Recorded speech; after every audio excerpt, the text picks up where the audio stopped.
Today's episode is sponsored by Jacqueline Steves. Jacqueline has a free block of the month coming up called I Love Home.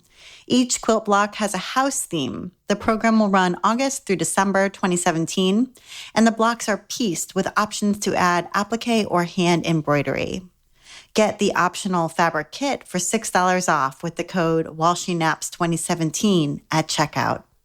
Visit JacquelineSteves.com to get the I Love Home block of the month for free. And now, here's the show.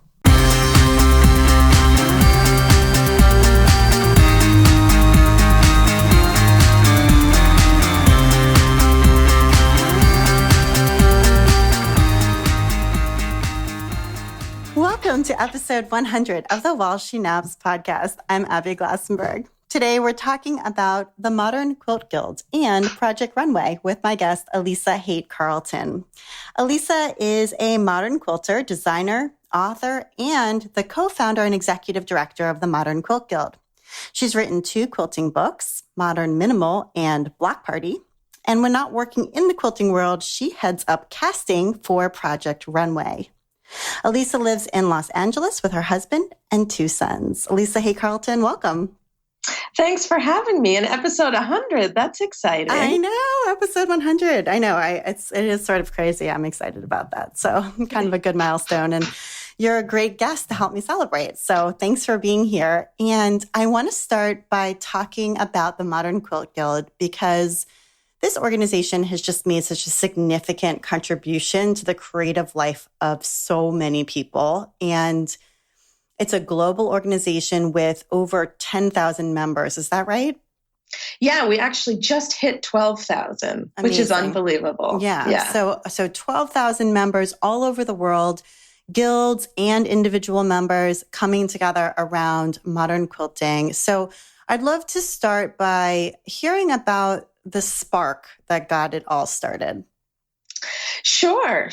I mean, that spark, we never could have anticipated everything it would lead to. But so it all started because I was already a modern quilter. I started quilting in about early 2008 and came to it 100% online. I was already knitting, and Flickr, which was where everyone creative was talking at that time, led me to this group, Fresh Modern Quilts, this specific Flickr group. And it just opened my eyes. I was like, I need to make quilts. That is something I want to do. So I dove in and I taught myself, and I found all these other like-minded quilters online doing swaps, sharing pictures, sharing inspiration, blogging as well. And so I was really excited about all of this. And so I continued to, just explore quilting and want to be a part of it more. So I discovered that there was this thing, quilt festival, this thing I had not previously known about, this huge event in Long Beach. And so I went in 2009. And while I was there, I realized that none of the quilters I was talking to online and the aesthetic I was seeing online in this small online community was reflected at the actual event. And this surprised me because I didn't know that huge traditional quilting world existed. I only knew about my own little world and was surprised to see that there was no overlap. So I blogged about it and just saying, hey, why aren't more modern fabrics for sale? Why aren't more modern quilts hanging there? And what can we do to become more a part of the general main quilting world? And it turned into a whole conversation on my blog, and Latifa Safir, who's the co-founder of the MQG, commented on my blog saying, well, maybe we should start our own Modern Quilt Guild. And she was right. So we did. We were off and running really pretty quickly. And the first MQG meeting was the LA MQG meeting in October of 2009. And that was the first spark, this moving the people who were already talking to each other online to meeting in person. And how many of those, I'm sorry to interrupt, but how many of those people lived, and did Latifa live in LA? Yes, okay. She did. And how many of those other people online that you were talking to on Flickr and on your blog actually lived in LA and came to that original meeting? We had 20 people at that first meeting. Okay. Now, I don't know how many of them I was actively talking to. Some of them definitely. Like I remember Liz Harvatine, she had one of the early modern quilting blogs, Lady Harvatine. I remember seeing her walk in the door and be like, oh, Lady Harvatine's here. I'm so excited to meet her in person. So there were a handful I was definitely talking to already. And the rest, I think, were just, I blogged. Maybe they were reading my blog, reading other places where we just did the legwork to spread the word that we were starting this. So that first meeting, I mean, I don't think it was at that first meeting, but I remember in early meetings talking with Latifa and others about, wouldn't it be so awesome if this started happening in other places? And could you imagine if we someday had a big convention that we'd all get together in one place? And so, I was just on my personal blog, then blogging about these meetings we were having and how much fun we were having. And because I was talking to people all over the country and world, organically, they started saying, I want to do this in my town, and emailing me. And so then I quickly started a Modern Quilt Guild. It was just a WordPress blog at the time site where I could link to all these blogs, these guilds that were starting all over the country and world, really.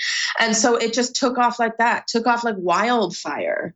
A really active, thriving community, already talking to each other, just transitioning to meeting in person. And I think too, like listening, I'm sorry, I was going to say, I think listening to what happens with, to people's demand. In other words, you're onto something when things actually spread without you really having to do that much. Like the idea is strong enough that people grasp the idea and say, I want to do this too. And they contact you and then they do it. You know what I mean? It's not just, oh, neato. And then they sort of, let it go, but they're actually going out and doing it. To me, that seems like, that what you have is golden when that happens. Absolutely. Nothing can replace in-person interaction about something you're passionate about.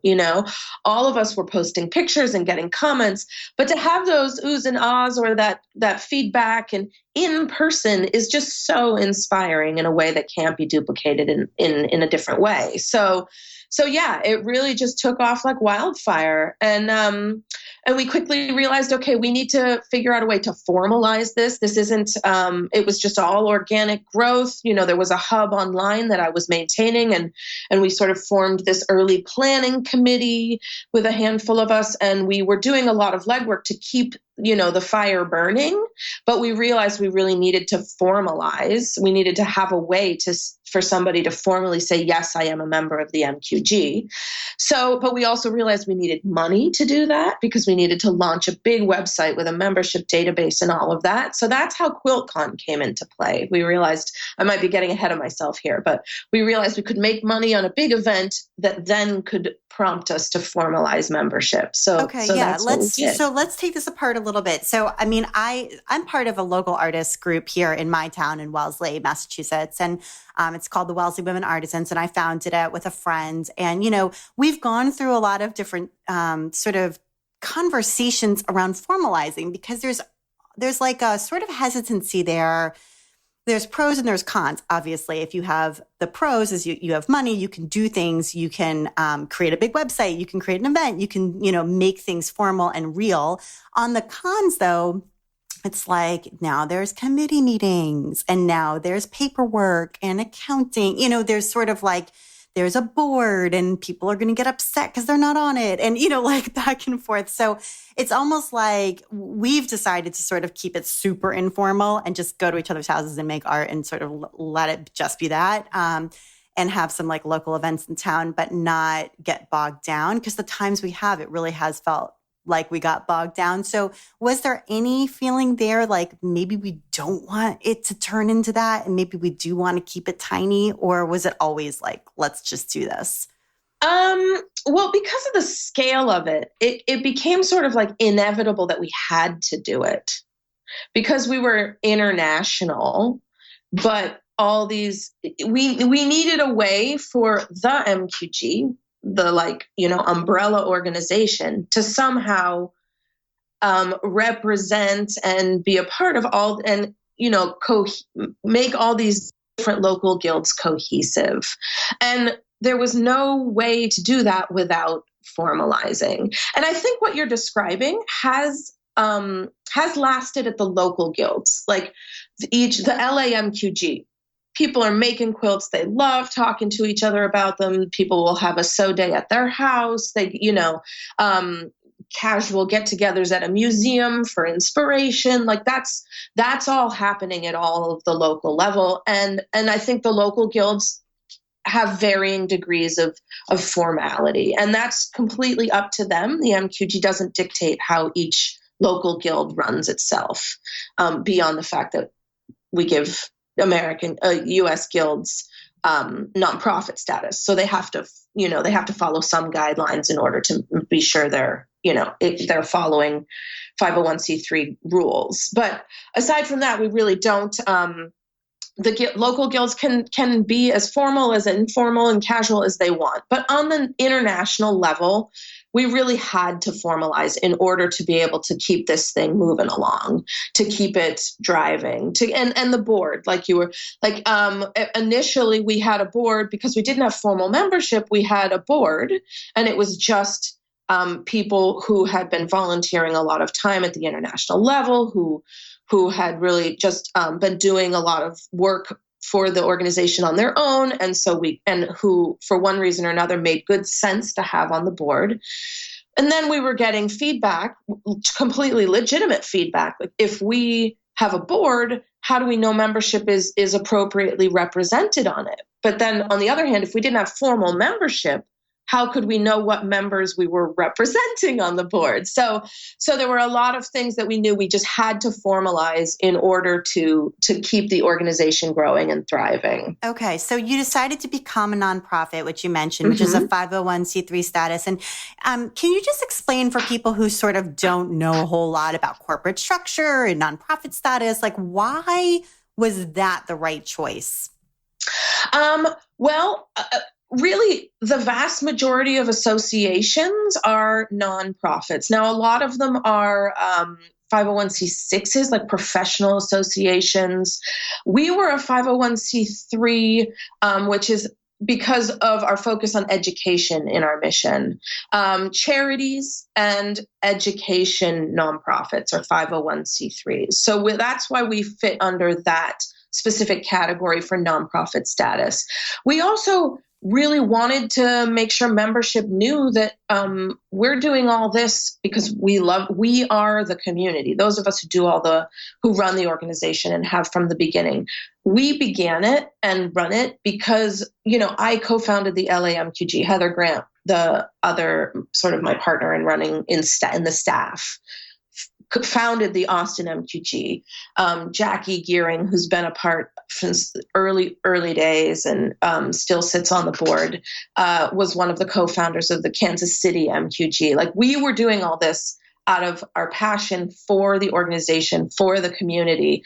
And I think being a nonprofit really speaks to that the money the organization makes obviously pays salaries, not to the board. The board is 100% volunteer, but pays salaries to the staff. But otherwise, all of the profit goes right back into the organization to keep it growing and thriving and running. So I want to clarify. So my husband is a nonprofit executive. So this is a topic that we discuss often.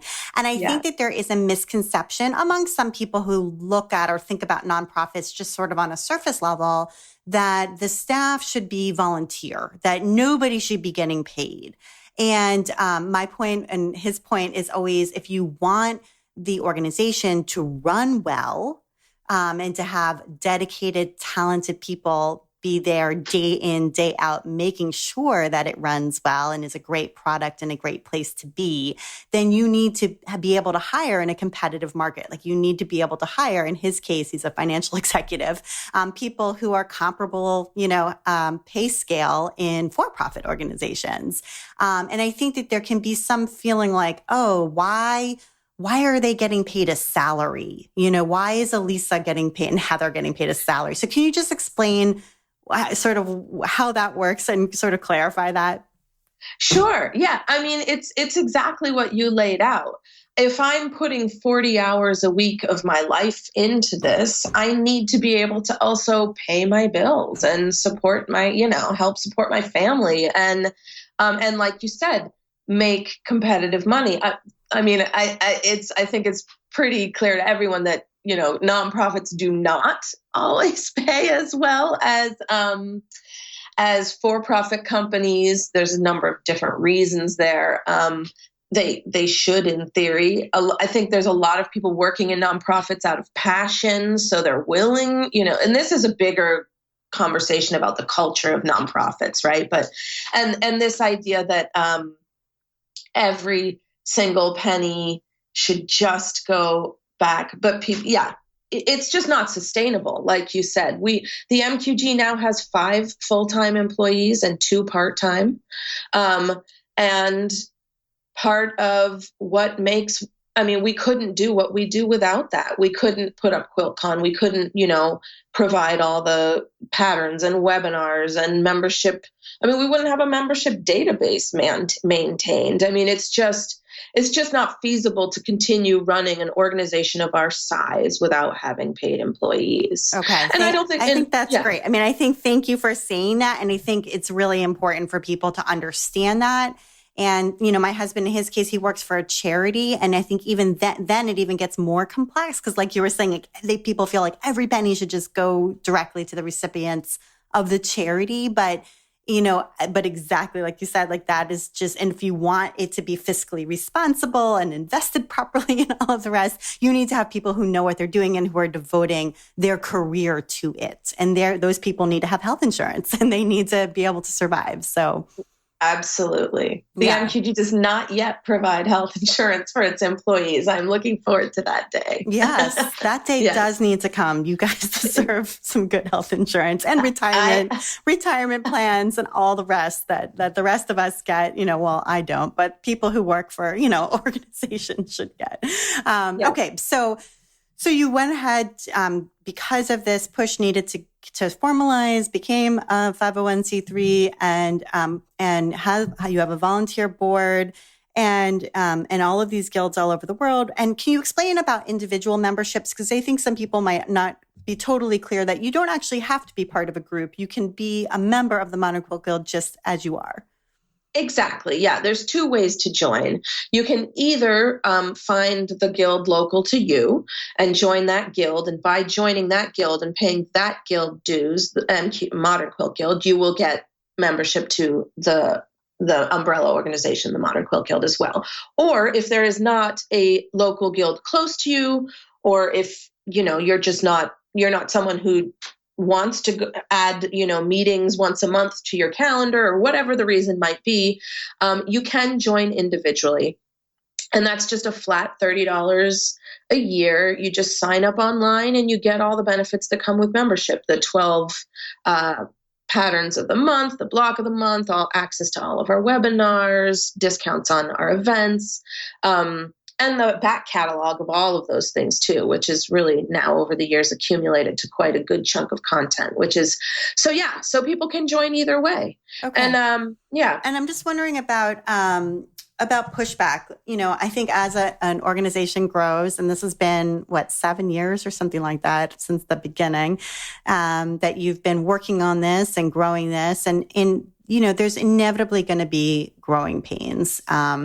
Things that go wrong, mistakes along the way, people who disagree, all of that sort of thing. And because modern quilting is so connected online, sometimes that pushback can kind of take off in a way that feels very fast and forceful.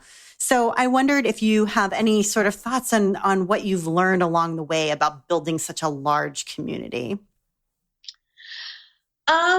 It's like you said, that has definitely happened. And a lot of it, I think, is because the community existed before we were organizing it, right? All these people were, not all of them, obviously, having the guild has grown the community enormously. But it's a combination of things. The internet is loud.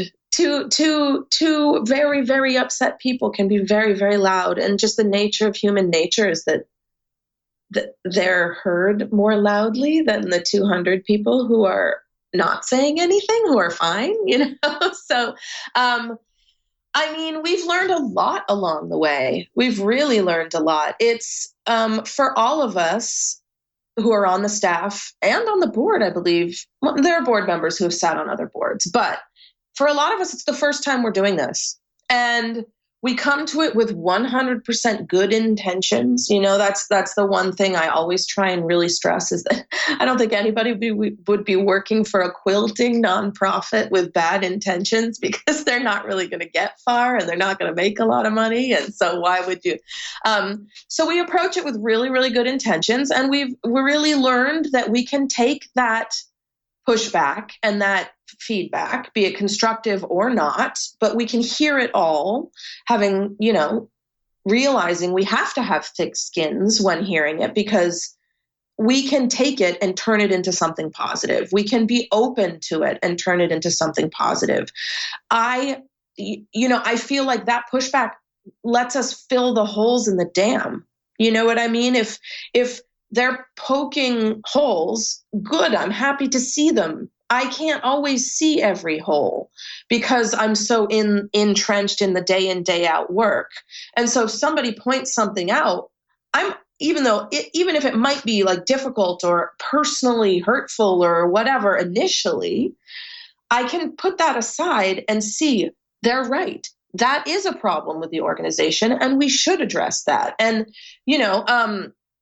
we've developed systems and processes in order to, because we have heard that feedback, so really we've worked really, really hard to listen and adjust where we think, yes, that is a very good point.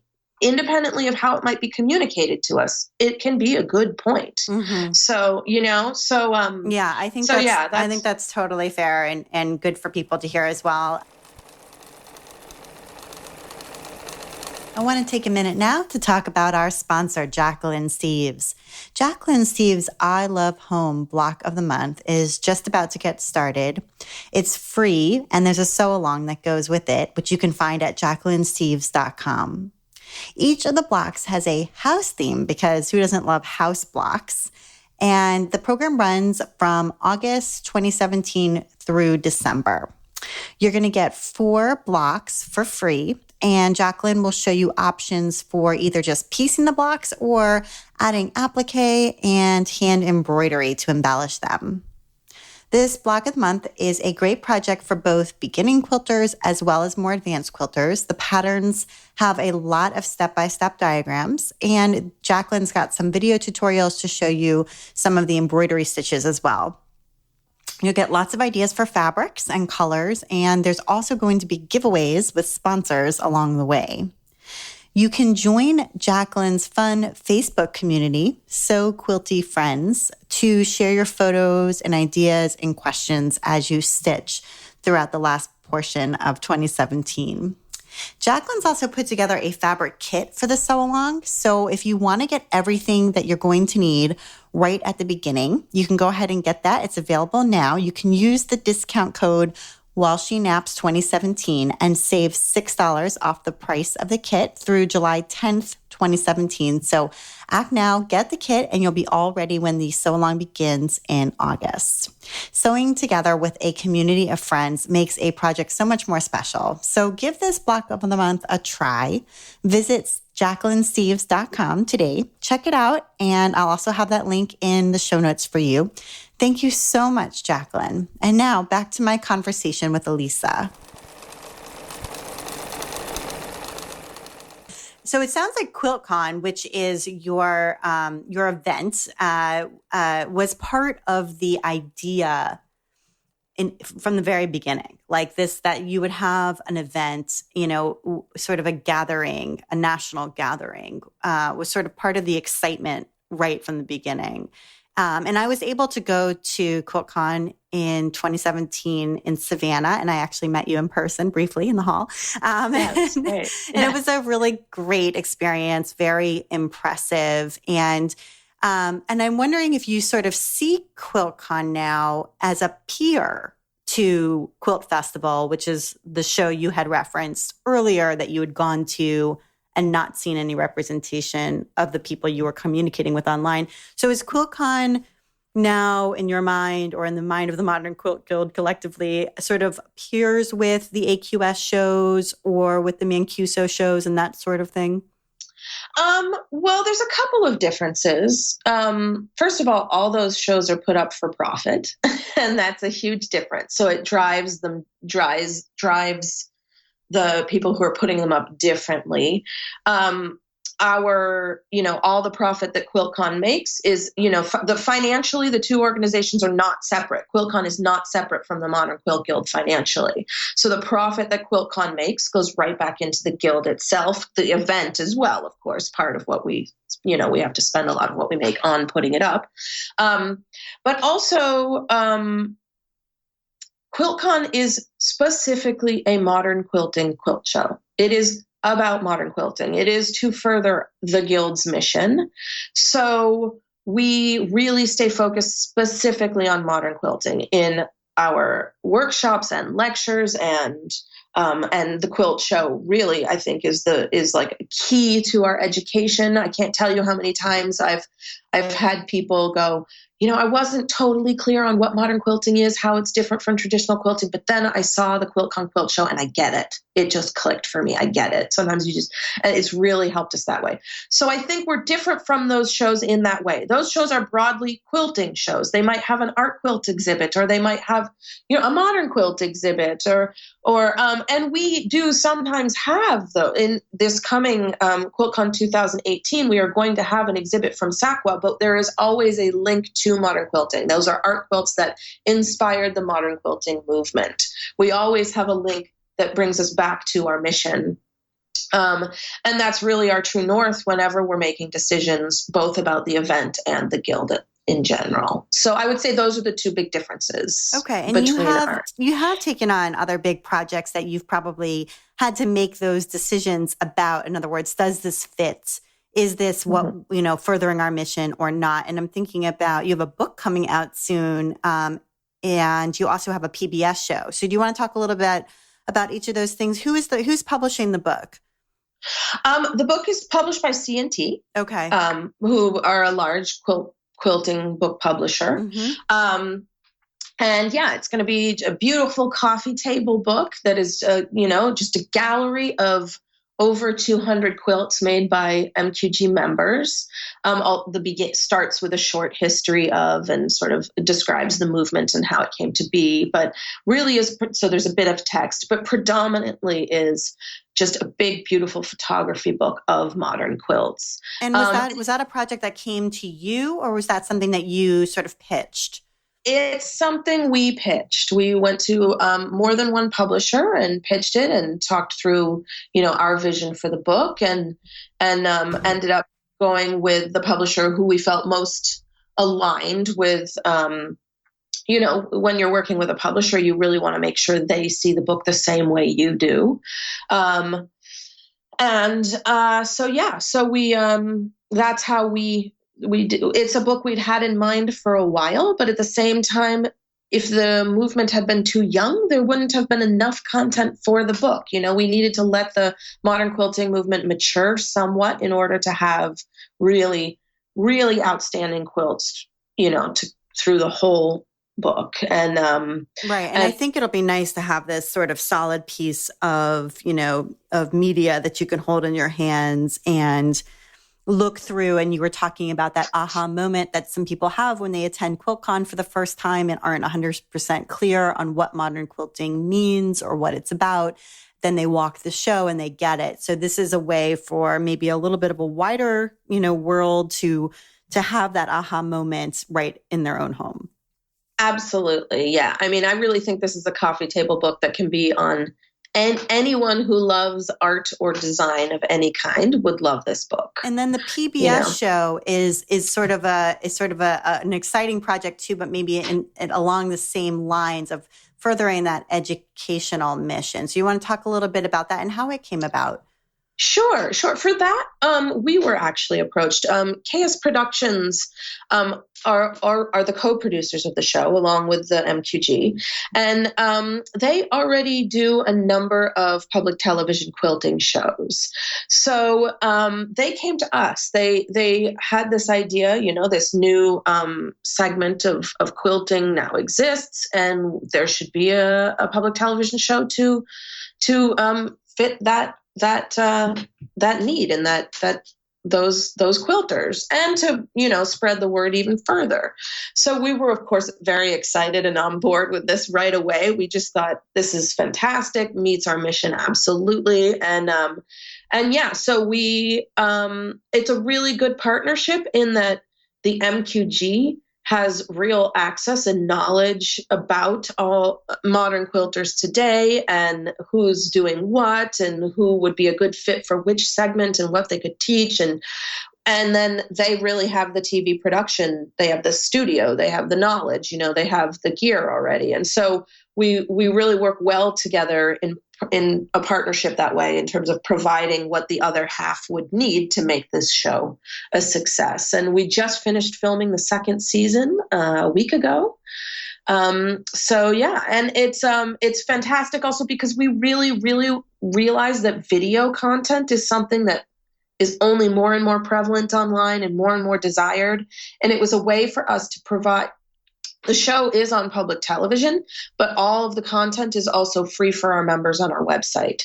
So it was sort of a double way to really spread the word to a broader audience, and then also provide this really great educational content to our members. And is there a longer term vision for the Modern Quilt Guild, sort of other collaborations or projects that you have sort of planned out over the next 5 or 10 years? Or where do you see things headed over that span of time? And would you ever do a podcast? We might. We've talked about it.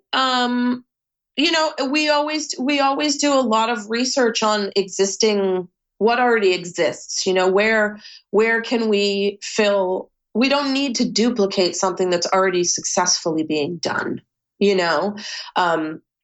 So yeah, we've talked about a podcast. It would have to look very different from existing quilting podcasts. And the big picture vision, that's the board's job.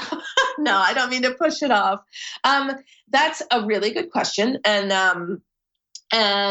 actually we have a big strategic meeting planned for September with the whole board to sit down and really hammer that out. We have spent so long running to catch up with the growth of the organization and creating what we wanted to provide for membership through content, events, and everything that we provide. We've spent so long running to catch up that now we're finally at a point to stop and go, wait, let's now look at where we're running, rather than just keeping up with what's already, just seemingly organically growing and thriving and existing already. So, I mean, how I personally see the MQG going, well, I have a say is not, that's a big thing, that the big conversation that the board really has and continuously has and will continue to have. I mean, we are still growing. We just hit 12,000 members.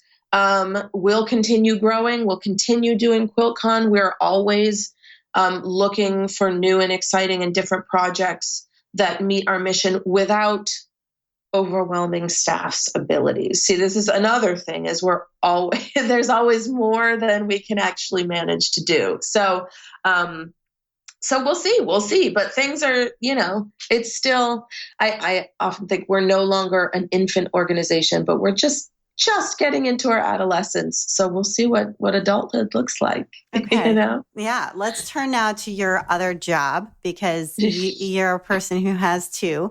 And in your other job, you are a casting director, and you are right now the casting director for Project Runway. And you've been on the show since season 7. Is that right? Yeah. And it's now season 14? We just finished casting season 16. Okay, wow. So it hasn't aired yet, but we've just finished casting it. See, yeah. I got that season 14 number from my 13-year-old, so that tells you where I get my facts from. But so that's more than half of the life of this show that you've been casting it. And I know that Project Runway, like the Modern Quilt Guild, has been an inspiration for a lot of people, especially for younger people in the case of Project Runway, to begin sewing and to begin trying to make their own clothing after watching people make clothing on TV and just feeling like it was possible. And I actually think Project Runway has had an effect on our creative culture as a whole. And I know you've worked in casting for a long time, since maybe 2005, something like that. But at this point, really, Project Runway is the only show that you're working on. And I wonder what it is about that show that you particularly like. There are a number of reasons I love that show. I loved it before I ever worked on it. So just to quickly clarify too, like having two jobs, I don't do two full-time jobs at once. I'm not insane. So the way my contract with the MQG is structured is that I am full-time 9 months a year, and that for 3 months or 12 weeks a year, I ramp down to 15 hours a week while I do Project Runway, because we cast for 12 weeks once a year.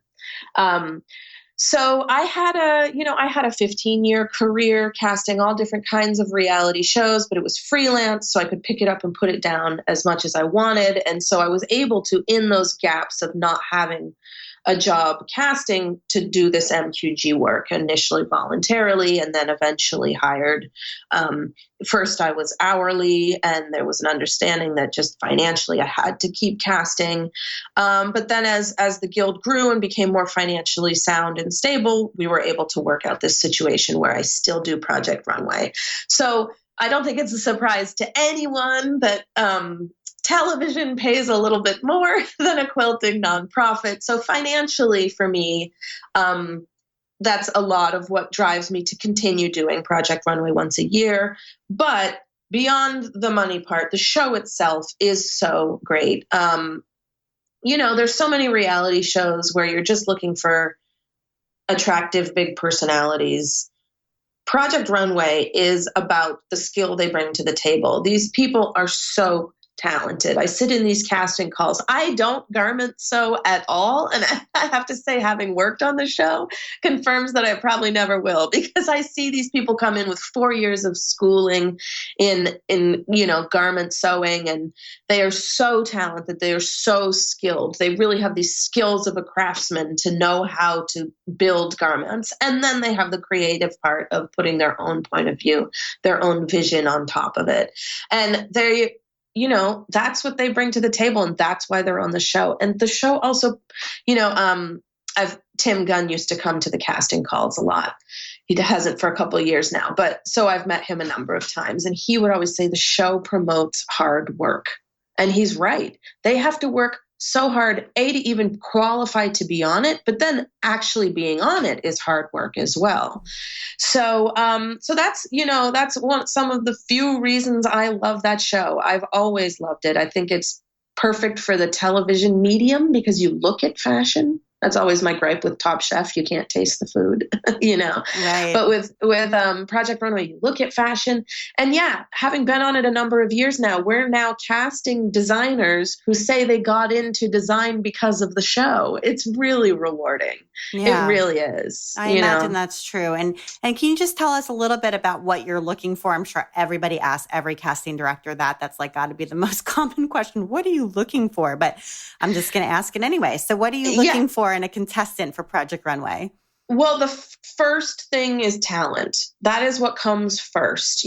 First, the way the process works, just really, really briefly, is that applicants submit an online portfolio to us. They answer, a many, many question long application that tells us about their personality and their life and all of that. But the first thing that's looked at is the work that they submit.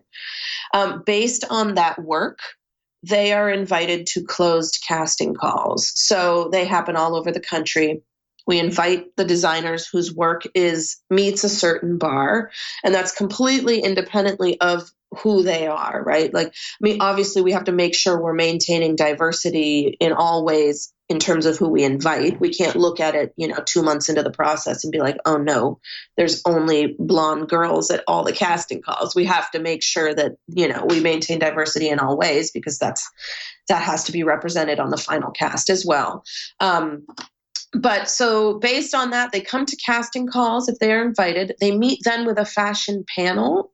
So we're casting directors. We aren't fashion experts. So they meet with this panel of experts who are made up of, there's always someone who either won the show. There's always somebody from Marie Claire. So that editorial eye. Tim used to come, not so much anymore. Sometimes we get a local high-end shop owner who comes. So they meet with them and they get feedback. They get constructive feedback on their work. And we've seen people come through and apply to the show multiple times and watched their work grow from the feedback of the casting calls. Because once they're out of school, there's nowhere to get that formal structured feedback in the same way, on your work. So they get that feedback. The panel gives them a yes, no, or a maybe. And we then, from a casting perspective, interview all the yeses and maybes to just then get to know them as people. So first they have to pass all these bars just talent-wise before they're even considered personality-wise. So obviously it's a TV show, right? It's a TV show. You can't cast 16 wallflowers, but there's always people who get on the show purely for talent. Like, are they the most charismatic, exciting human being on the planet? Maybe not, but if their talent is a 10, they will get on anyway. And that is a rare thing for reality TV. I will say it right here and now. Like, I've worked on a lot of shows, and for the most part, people get cast purely based on that personality. Project Runway, really, your dream candidate has both, right? Is incredibly talented and has a huge personality. But yeah, so we really then look for that. We try and get a good balance of both in the final cast. I always say you can't cast 16 winners. If you cast 16 winners, you're wasting them when they're eliminated second, That's a great point. Yeah. Yeah. So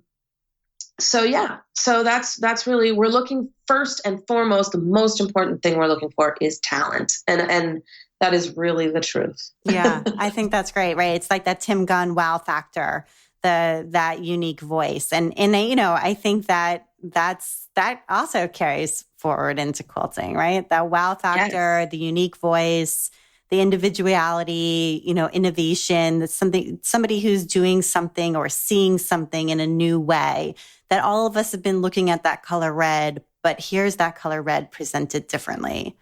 100%. Sitting through Project Runway casting calls and hearing the feedback that those designers get on their work has impacted my quilting enormously. Well, give us an example of like a concrete way in which sitting in casting calls and interviewing all of these potential contestants for the show has transferred for you to quilting.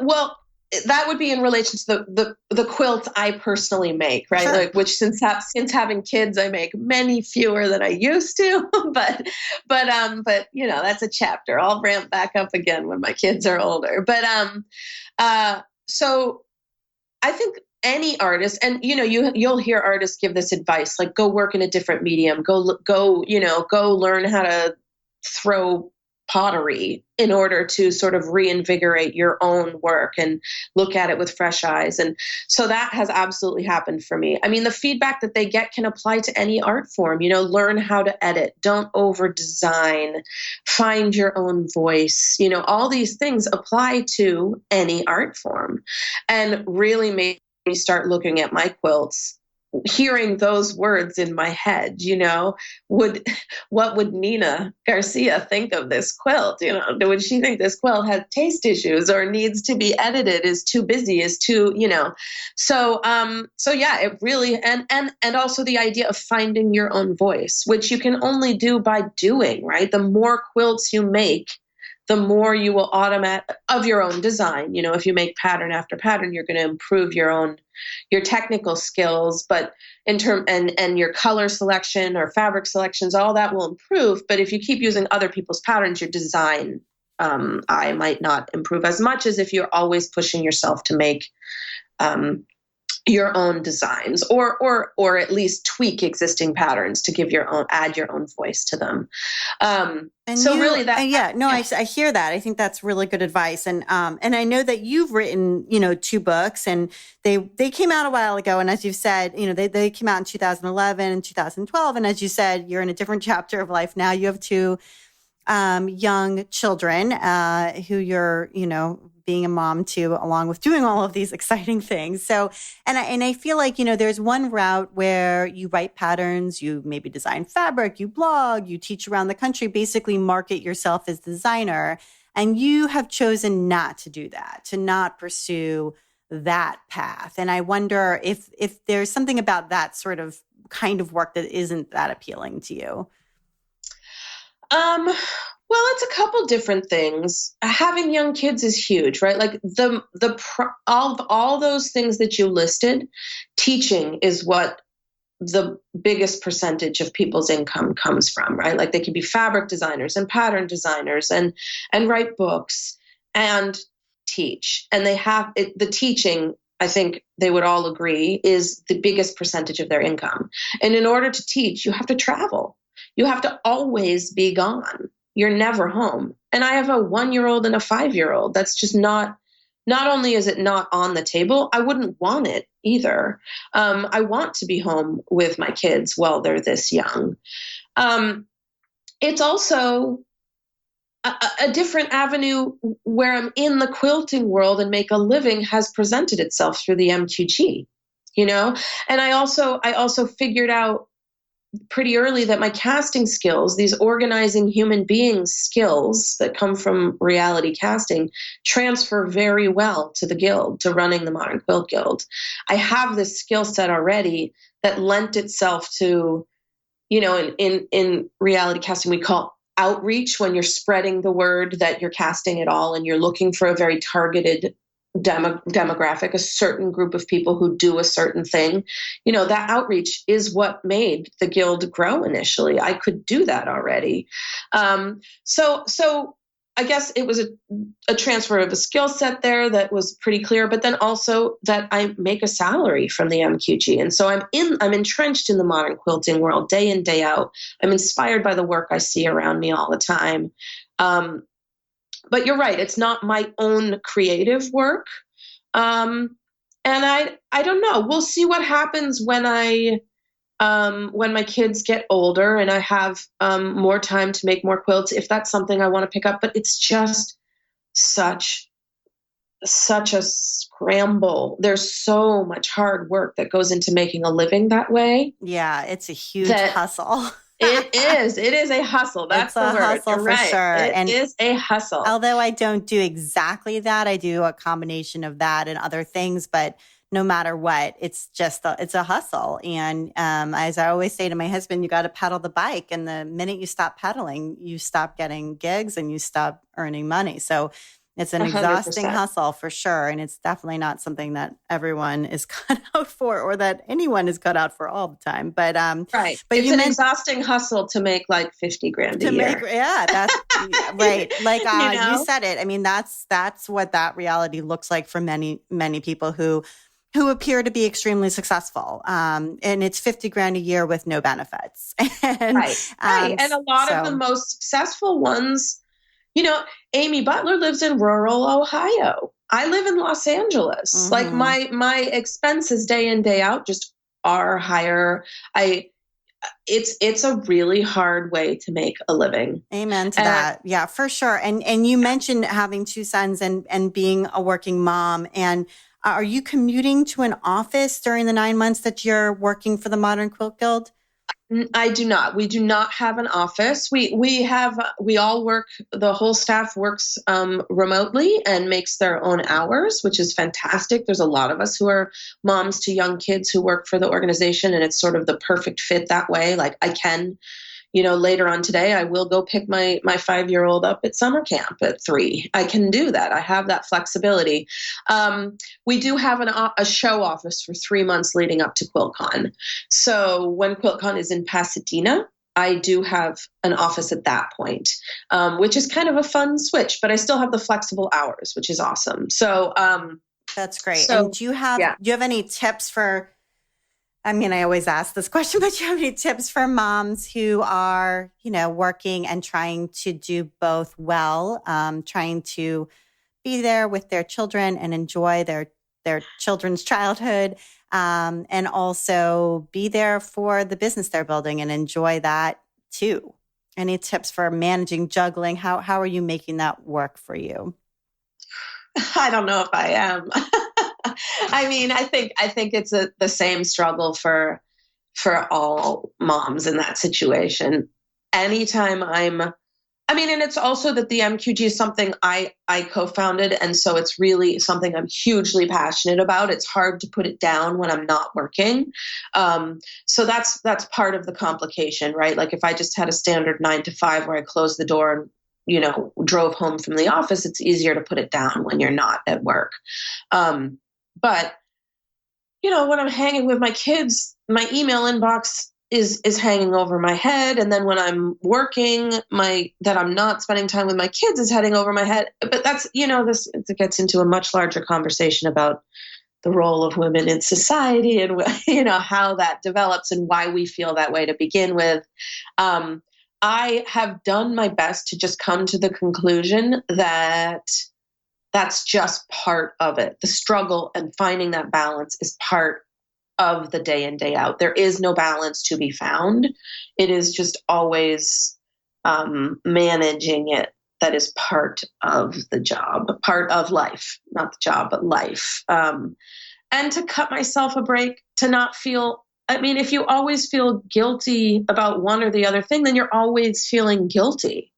And what way is that to live, So I've tried to just cut myself a break in that way. I've also really let myself stop making so many quilts, and that drives me. It drives me crazy. I really miss it. I really actively miss making quilts. Yeah. But that'll be there when my kids are older, and there's a lot of feeling like I do everything poorly. Right? I think, we are hard on ourselves, Yes. and I think we're our own harshest critic. But I think just hearing that somebody who is so successful and has built such a fantastic thing and is also involved in such an exciting television show, sort of struggles with that balance too. I think it's comforting just to know that, all of us are sort of in that same boat, and all of us. Yeah. I don't think I've ever met a working mom who didn't have that struggle.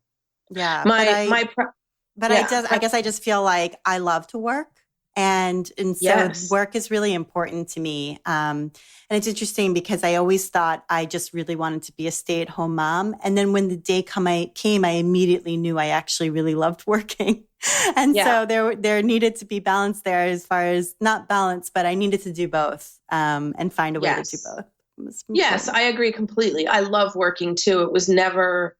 I never even thought about the idea that I wouldn't keep working after I had kids. But then I also have this lovely situation where, a lot of working moms have to pick, do I get to pick my kid up at school or do I get to work? I don't have to make that choice, which is really wonderful. And a situation I don't take for granted, that I can pick my kid up at school and work is really an ideal situation for my life right now. And one, I guess I kind of worked hard to create. So. Yeah, absolutely. And I feel blessed in that same way. And before we get to your list of recommendations, I did have one other question, which is sort of more esoteric about modern quilting. And this is sort of a question I've always had in the back of my mind, and I would hope to explore further down the road. But it's about the connection between modern quilting and being online, and whether or not those two things could survive without one another. In other words, the modern quilting movement, or at least the Modern Quilt Guild,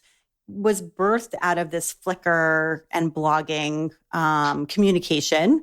And that was the origin, of the guild. And as you said, the guild then drove the movement to get larger and more established and more respected and all of that kind of thing. And so it kind of feeds each other, like being online and being in the Modern Quilt Guild sort of, I don't know, there's like a feedback loop there. And I just wondered whether you thought that the whole thing could have ever existed without the internet, and sort of the role that the internet has played in this sort of new sector of quilting. I do think that that the modern quilting movement would have happened independently of the internet. I just think it would have taken a lot more time. It would have happened much more slowly. I think the art quilting movement of the 60s and 70s is a good example of that, right? Like quilting has seen previous movements that way, big changes, big adjustments, but it happened more slowly just because of the nature of how people communicate.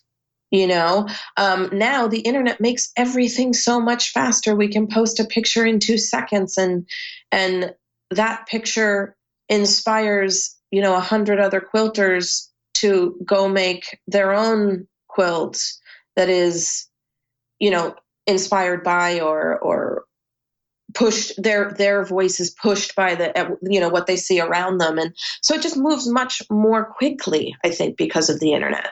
Okay. I do think it would have happened anyway, though, because aesthetic movements happened before the internet. Right. Right. So I think that's an interesting point. So it's really just about the speed of connectivity between people. And so things happen more quickly. So in a span of, would you say maybe 10 years, it sort of went from, I'm not going to say zero, but from very small, sort of not super well known or identified, to really large, to 12,000 people, to a national event, to all of this that we see now. So, and that happened in the decade because of the internet, but otherwise it would have happened anyway, maybe over 2 decades.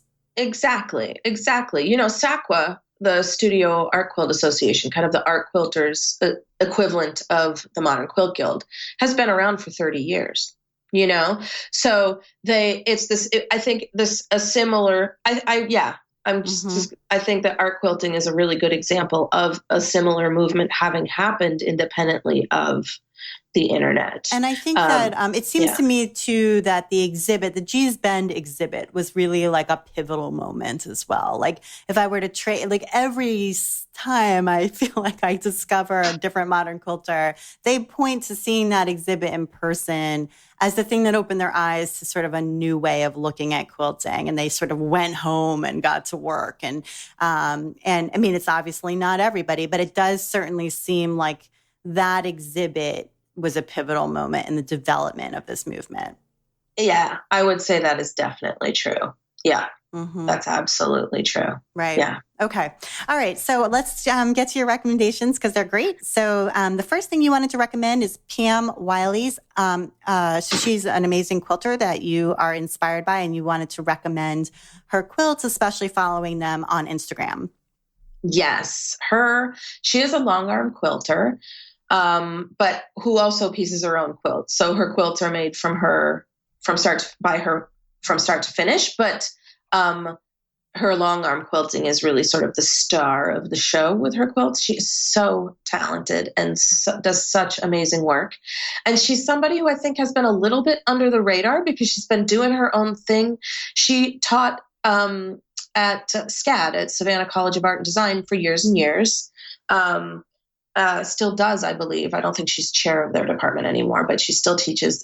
And I think was really therefore immersed in the art world. And so was sort of doing her own thing while the modern quilting movement was taking off. And she's making what are clearly modern quilts sort of on her own in the art world. And so I think not as many people know of her work for that reason, because she was a little bit in the art world rather than in the quilting world, which has huge overlap, of course. But and her quilts, the long arming on them, it almost looks like it reminds me at least of spirograph.